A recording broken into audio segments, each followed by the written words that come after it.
You know what I'm saying? This big title came out, man. It's a big title. What was that? Yeah, so Zelda Tears of the Kingdom came out. I got a couple hours into it. Not really had enough time to like really jump into it, but Mm-hmm. I could see like drastic improvements from the previous game. You know, Woo. they kind of took the sandbox from the original one, and they're like, Mm. look, we know you like this, and they saw all the crazy stuff people were doing with that game, Mm. and they're like, we're just going to give you more tools and give you a story to do. I'll actually say I was surprised, like going into the game. Mm. There's more narrative, it looks like, in Yo, this all game right, than hold on. Breath of the Wild. Got to stop you right there for a second. I'm glad you said that. This is where I will bend the knee. I did like the introduction and the story and the way it's being presented. That was my main issue from everything I seen prior in that early trailer. But I have to give like that part. This is what I'm talking about. Just tell me why I'm doing this. Explain it. Make it interesting. Make it cool. I want to find out about this civilization, all that. But I had to get those balls off because I really didn't get a chance to play too long, so I'm trying to get mine in now because I know you about to get in depth. But thank you for saying that because that's what gripped me in initially. So salute to see. I'm not Nintendo. See, Switch coming in hot. I'm nice. I'm not. I give credit where credit is due. Continue.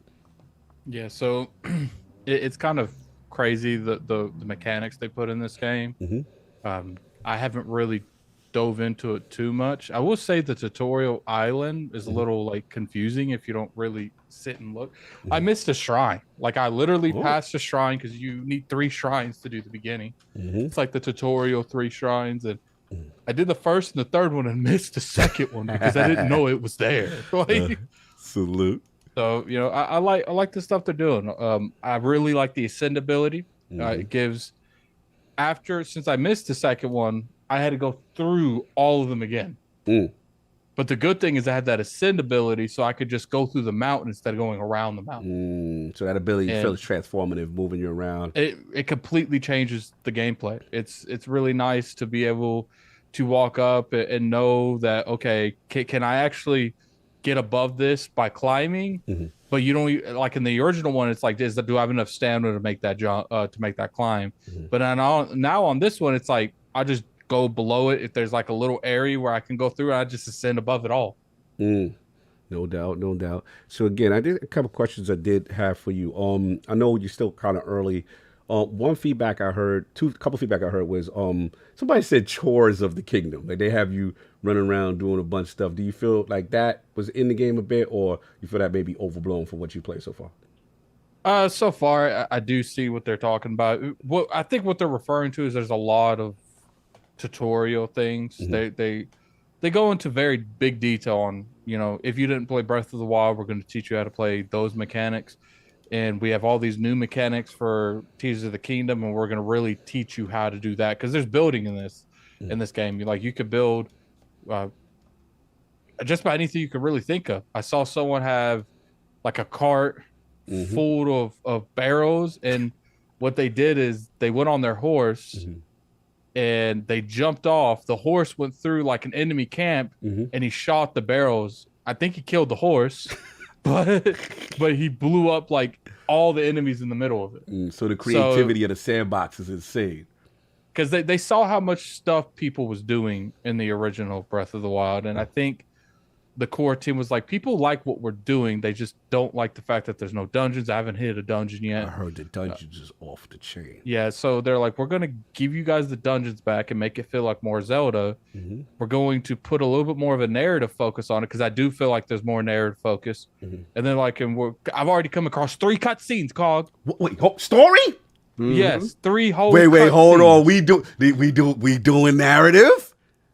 Yeah. Okay. I feel like there's a lot more voice acting in this game too than there was in the other one. Okay.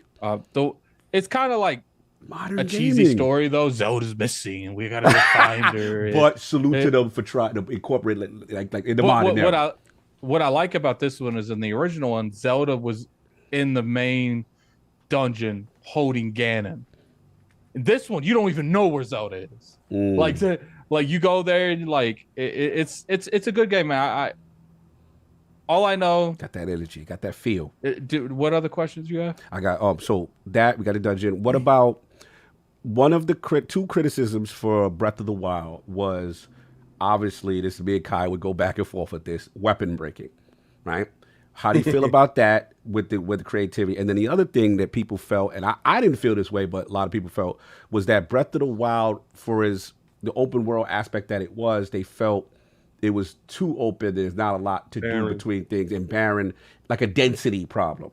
Do you feel, one, the weapon stuff, and two, the density of the world? Do you think they have addressed that? So I think the density of the world's still an issue to a point, but at the same time, I would say if you go back to like the old Viking days, like it's gonna look similar. You're gonna have vast majority of areas not occupied by really anyone, and you're gonna have people doing patrols. Like you see this in Tears of the Kingdom. I don't really hit them for that too much because I think that is more realistic than people act. But I do think the world feels more alive than it did in Breath of the Wild. Sometimes I'll be seeing a fox just running around, seeing these random horses going. Obviously, that was in Breath of the Wild, but it feels like they took that foundation and they didn't break it; they just built on it. And you know, one thing as far as like the weapon breaking, it's like look, if you got a sword and it's about to break, combine it with a rock.